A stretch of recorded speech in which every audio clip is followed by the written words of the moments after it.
Ever since I moved into apartment 313 on Maple Street, I've been hearing things that shouldn't be there. It started small, a faint tapping behind the walls, like someone trying not to be heard. At first, I dismissed it. Pipes, maybe a mouse. But then the tapping started to follow me, room to room. It wasn't just a sound, it felt alive, aware of me. I live alone. Or at least, I thought I did. As a graphic designer, I work from home, and the silence of my apartment used to be a comfort. Now it feels heavy, like it's waiting for something, waiting for me. My neighbors are odd. The old woman in 311 watches me through her peephole every time I leave. The guy in 315 never seems to sleep. His TV drones on all night. But sometimes, late after midnight, a complete silence falls over the entire building. And that's when I hear the whispering. It's not from the hallway. It's not from outside. It's right here, inside my apartment. I'll be at my desk, focused on an edit, and then I'll hear a soft whisper of my own name, right behind the wall. It's just a breath of sound, but it's close enough to freeze my blood. I tried to rationalize it.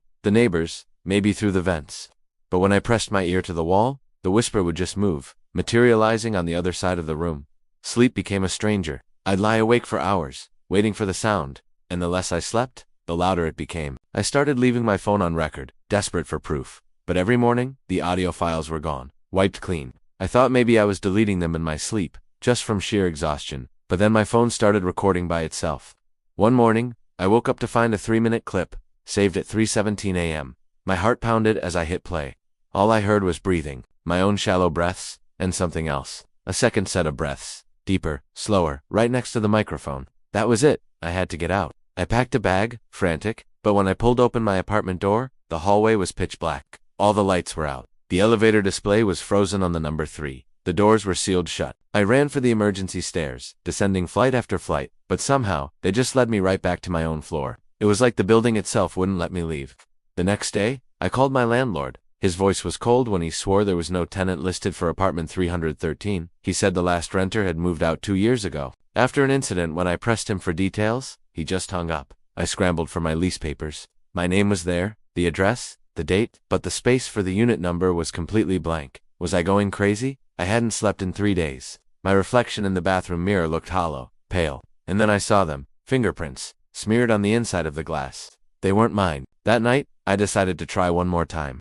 Video. This time, I propped my phone up, facing my bed, turned off the lights, and pretended to be asleep. Around 2:46 a.m., I heard the whisper again, but this time it was different. Closer, clearer, right in my ear. Don't move. Absolute terror seized me. My body went rigid.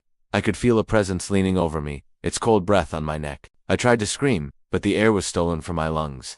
The next thing I knew, it was morning. My phone was gone. I raced to my laptop, hoping my cloud backup had caught something. It had. The video showed me lying perfectly still in bed, and a figure standing in the corner of the room. It was tall, impossibly thin, its face a blurry smudge of shadow, but it was watching me. For 6 minutes it didn't move. Then, it slowly leaned down toward the camera and whispered something I couldn't make out. I had to show someone. I ran downstairs to the lobby, but the building manager just stared at me. He said there was a number 3rd floor. The building only had 2. I ran back up the stairs, my heart hammering against my ribs, but he was right. Above the 2nd floor, there was nothing. No hallway, no doors, no apartment, 313, just a solid, blank wall where my door used to be. I showed him my key, but it didn't fit any lock in the building. He just looked at me like I was insane. That night I checked into a cheap motel across town, but even there, I couldn't escape it. The same distinct tapping started behind the wall. In a frenzy, I smashed through the plasterboard, tearing it apart with my bare hands. All I found was solid brick, and the number 313 scratched crudely into its surface. I tried to destroy the key, holding it over a lighter, but it wouldn't melt. It wouldn't even get warm.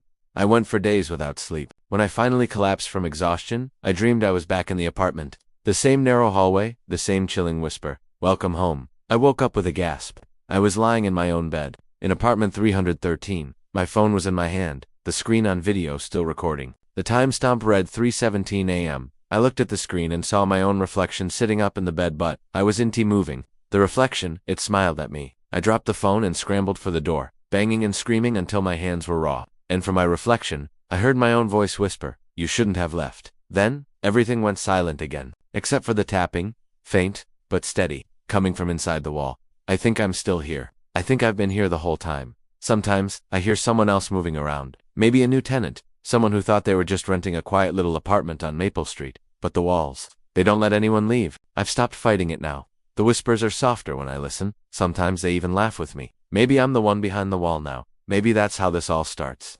So if you ever find a cheap place for rent apartment 313, don't go inside, because the walls, they already remember your name. Thank you for listening to my story. If you enjoyed this, please like, subscribe, and hit that notification bell for more tales from the shadows. Stay safe out there.